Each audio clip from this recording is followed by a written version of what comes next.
নমস্কার বন্ধুরা, তনু কিচেনে আপনাদের সবাইকে স্বাগত। আজকে এই কলা দিয়ে মাছের ঝোল করে দেখাবো। তার জন্য কলাগুলো আগে কেটে নিচ্ছি।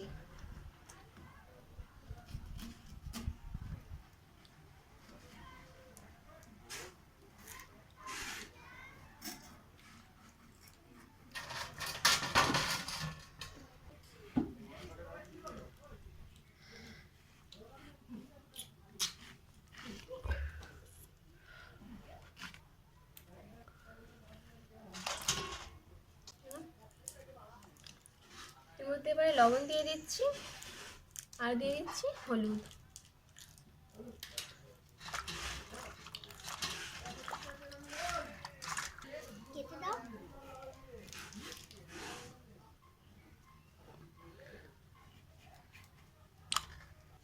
মাছগুলোয় নুন হলুদ মাখিয়ে নিচ্ছি।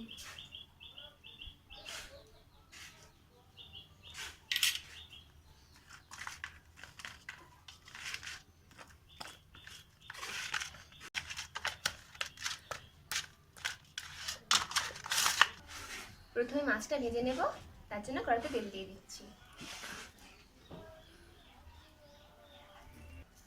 কড়াইতে সামান্য একটু লবণ দিয়ে দিচ্ছি যাতে মাছটা ভালোভাবে ওঠে।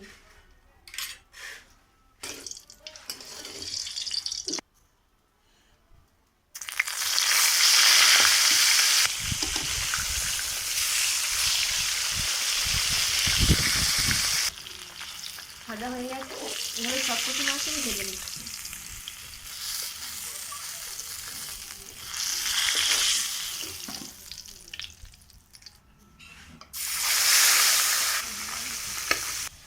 মাছ ভাজা হচ্ছে, সেই ফাঁকে আমি মশলাগুলো করে নিচ্ছি। আজ এই কটা মশলা দিয়েই রান্নাটা করব, যেহেতু গরমকাল, বেশি মশলা খাওয়া ঠিক নয়।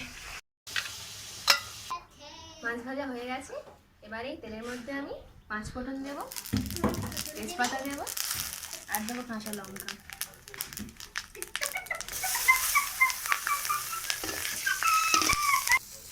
আলু দিয়ে দিলাম, আলুর মধ্যে লবণ দিচ্ছি আর দিচ্ছি হলুদ।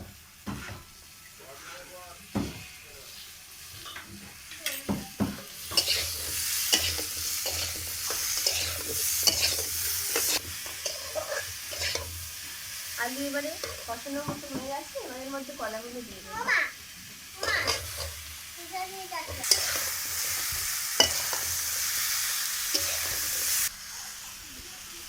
সামান্য একটু ভাজা মশলা দিচ্ছি।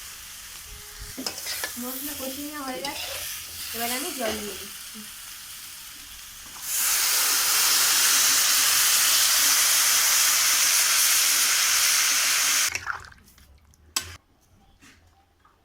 তরকারি একদম সেদ্ধ হয়ে গেছে, এটাকে এবার ঢেলে নেব। ঢেলে নিয়ে আর সাঁতাল দেব। এই কড়ার মধ্যে এবারে 5 ফোড়ন দিয়ে দেব, তেল দিয়ে দিচ্ছি। আগে ভেজে রাখা মশলাটা এর মধ্যে দিয়ে দেব।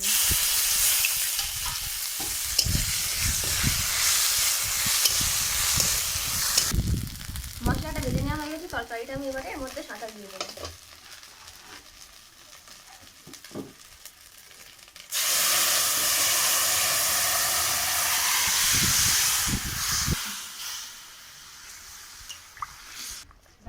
তরকারি একেবারে রেডি হয়ে গেছে, আমি মাছগুলো ছেড়ে দিচ্ছি।